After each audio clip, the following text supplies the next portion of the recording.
Bette Monahan, we are celebrating you and the Mead Food Bank. Congratulations. Thank you so much. You have done, from what we have heard, you have done so much to grow this organization. And for years, you've been involved for more than 2 decades.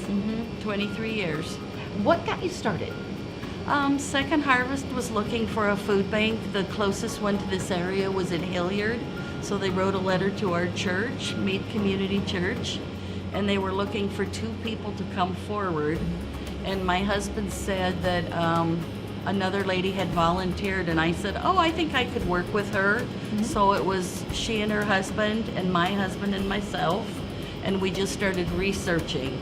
So she visited about 19 food banks to just get a feel for what she liked and didn't like. And I volunteered at the Hilliard Pantry because we wanted to do it right. We just didn't want to open out of the back of a car.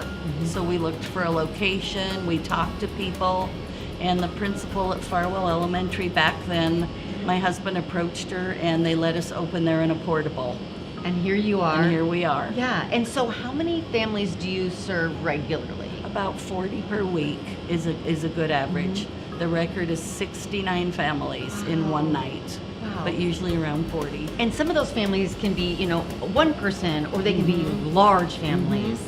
And you get your food from a number of sources. From Second Harvest, from churches, from individuals, school food drives. We serve the entire Mead School District from from Francis all the way to Mount Spokane, Colbert. The firefighters, Granges, individuals. It comes from all over. What does it do for you to be involved in this? I love these clients, and I love my volunteers.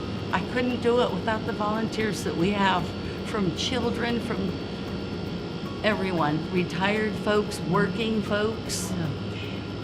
And it really is a group effort, but it's because you all have the same kind of passion. We do. And I tell parents, like when teenagers volunteer, I say it's such a good place because you're with like-minded, wonderful people that are here to serve. When I saw the opportunity to nominate people for an award, volunteers, Bette is who came to mind right away. I mean, Bette is someone who just exemplifies what a volunteer should be, someone who is consistent and puts their whole heart into it. And Bette is someone that all of us can really look up to, because she's just your average person who has found something that she's passionate about and donates so much of her time and her heart into volunteering for. And so it was an easy nomination.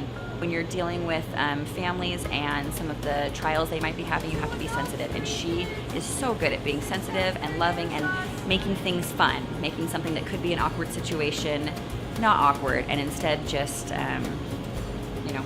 casual and no big deal. People feel comfortable around her. She helps other people.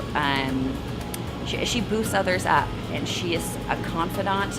She's someone you can talk to, and she's someone that is non-judgmental and very approachable.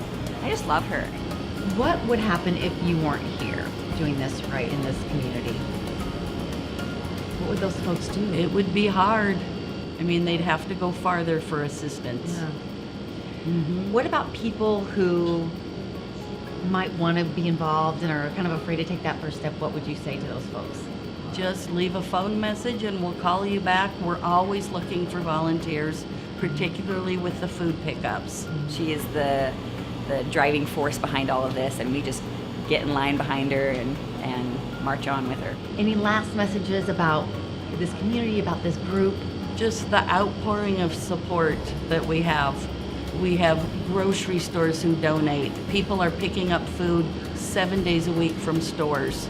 Just the generosity of the community. It's wonderful. Yeah, you're wonderful. Thank you. Thanks for doing what you do. Thank you.